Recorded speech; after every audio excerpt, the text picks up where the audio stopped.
So now that you know a little bit about volatile and its semantics, let's kind of dive into a more detailed example. And this particular example is fun because it'll show a bunch of different aspects of volatile, and it'll also give us a chance to talk about a couple of design patterns that you may be familiar with. So volatile, as we've seen in our earlier discussion, is very simple, and it gives you also an efficient means of ensuring read and write operations on a variable are performed atomically with all the other good properties that we want. So visibility, ordering, and so on and so forth. So we're going to take a look at an implementation of a thread-safe singleton. So of course, singleton is a pattern from the Gang of Four book. And we're going to show how to implement a thread-safe variant of this using something called the double-checked locking pattern.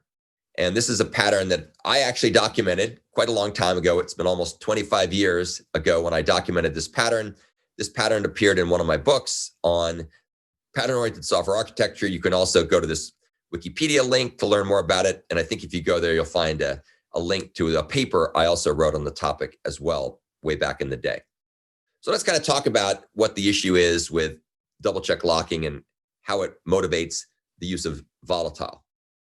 So let's assume that we have a singleton class. If you recall, singleton is a pattern from the Gang of Four book where you will have a single instance of an object and it's globally visible, but there's only one of them. And there's some other nice properties that you can have, like being able to initialize that singleton object in a lazy way. So it's only allocated when you need it. It's the Liberty Mutual slogan of only pay for what you need. So singleton is kind of the Liberty Mutual implementation of a single object in Java or C++ or any other language that needs to use that. So one way to implement a thread-safe singleton is to use a synchronized block or a synchronized statement. So you can see here the way this works is we've got our singleton class. It has a field that's called sinst for instance, and S is for static. We give it a null to begin with. And what happens here is when the instance method is called, if the result is equal to null, in other words, if this is the first time that the singleton has been called and therefore has not yet been initialized, we're then going to go ahead and synchronize on the class object. Every Java reference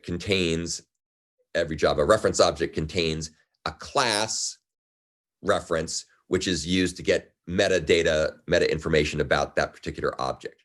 So in this case, we can synchronize on that because there's always going to be one of them. And what will happen here is that will end up only locking the first time in. So the clever part about this, about using this approach, is it requires us to define the sinst variable to be volatile. Otherwise, the check to see if result equal null could end up being handled inconsistently, which is the problem that would have occurred in previous versions of Java before they fixed this. So this ensures we have just the right amount of synchronization. So we only have to synchronize when sinst is null. In other words, the first time in.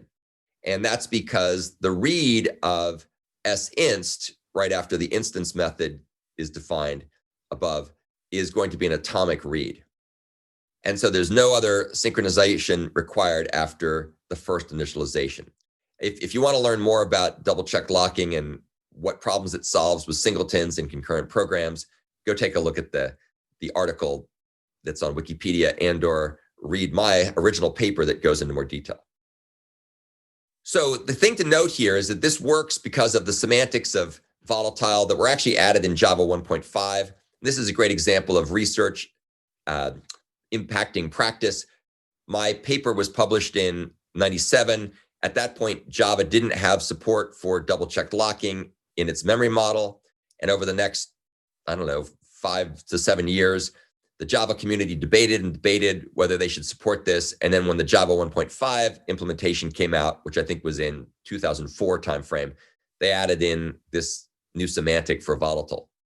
And the way it works is that in this case, when we read sinst and store it in our local variable called result, that's an atomic operation.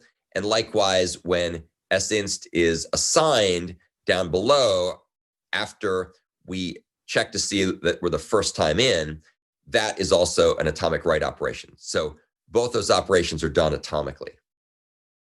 So that's just a quick example of how you can use Volatile to implement the double-checked locking pattern in the context of Java singletons.